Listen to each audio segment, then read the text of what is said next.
গতকাল রাজধানীর দক্ষিণ চন্দ্রপুর এলাকায় চোর অপবাদ দিয়ে নন্দু সরকার নামে জনৈক ৩০ বছরের এক যুবককে পিটিয়ে খুন করার ঘটনা সামনে আসে।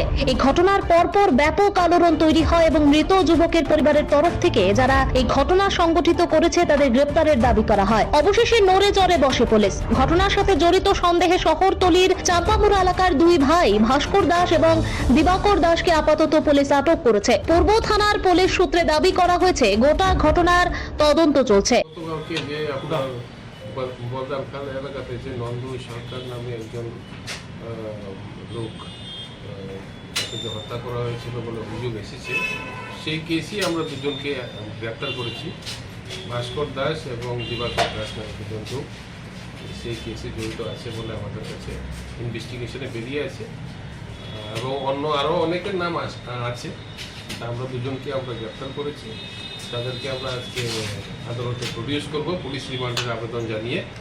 আর বাকি যে আরও অনেক কিছু তথ্য বা কীভাবে ঘটনাটা ঘটেছে আর কারণ কি বিশেষ সব কিছু আমরা বের করছি। আমরা তাদেরকে ইন্টারোগেশন করার সব বেরিয়ে আসে। কারণ বেরিয়েছে প্রাথমিক কি কারণে, কেন ইনভেস্টিগেশন চলছে।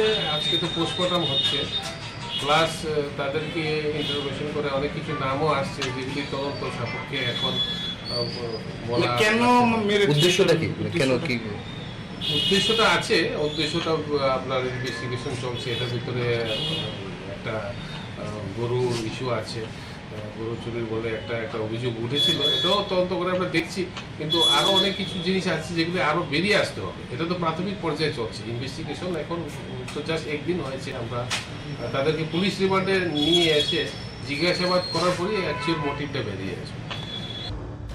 Bureau report, Tripura news 8।